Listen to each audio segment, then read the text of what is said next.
சொல்லு அஞ்சலி.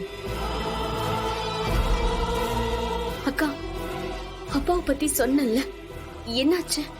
அது அப்பா கிடையாது அஞ்சலி, அவரை மாதிரியே இருந்த இன்னொருத்தர்.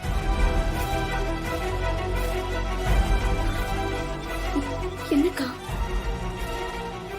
அக்கா என்னக்கா சொல்ற? அப்பா உயிரோட இருக்காருன்னு நம்ம எல்லாருமே நம்பிக்கிட்டு இருக்கோம்ல. இப்ப கடைசியா இன்சூரன்ஸ் ஆபீஸ்ல இருந்து வந்துட்டு போனவங்க கூட அப்படிதான் சொல்லிட்டு போறாங்க. அஞ்சலி போனை கொடு. அம்மா பேசுறாங்களா? துளசி, இன்சூரன்ஸ் ஆபீசர்ஸ் எல்லாம் வந்திருந்தாங்க. அப்பாவோட சாவுல எந்த சந்தேகமும் இல்ல, இறந்தது அவர்தான் சொல்லிட்டாங்க.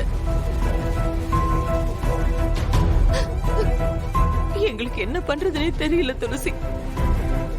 என்னமோ ஒரே குழப்பமா இருக்கு. எனக்கு அப்படியே பைத்தியமே பிடிச்சிரும் போல இருக்கு. அவர் நிஜமா போயிட்டாரா? மா, அம்மா நீ அழாதம்மா. ஏன் துளசி, ஏன் கடவுள் நமக்கு இப்படி ஒரு நம்பிக்கையை கொடுக்கணும்?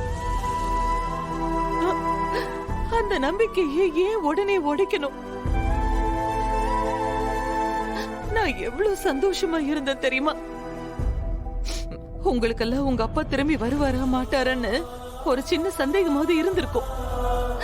ஆனா எனக்கு அப்படி எதுவும் இல்ல. 100% எனக்கு நம்பிக்கை இருந்துச்சு. இப்ப அதெல்லாம் இல்லைன்னு ஆயிப்போச்சு. மா, மா,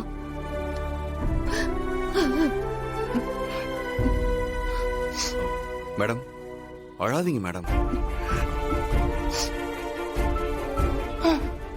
அப்பா திரும்ப வர போறாருன்னு அம்மா ரொம்ப நம்பிட்டு இருந்தாங்க வெற்றி. இப்ப அது இல்லன்னு சொல்லவும் அவங்களால தாங்கிக்கவே முடியல. எனக்கு ரொம்ப பயமா இருக்கு. துளசி, நீங்க கவலைப்படாதீங்க. எனக்கு ஆரம்பத்துல இருந்தே அந்த இன்சூரன்ஸ் கம்பெனிக்காரங்க சொன்னதுல இருந்தே ஒரு துளி கூட நம்பிக்கை இல்ல. ஆனா அதை நான் சொன்னா நீங்க வருத்தப்படுவீங்கன்னு தான் நான் அமைதியா இருந்தேன். இறந்தவர் எப்படி உயிரோட வர முடியும்?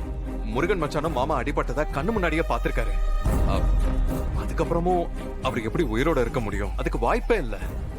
அவர் இழப்ப நாம ஏத்துக்கணும். அப்படி உடனே ஏத்துக்கவும் கொஞ்சம் கஷ்டமா தான் இருக்கும்.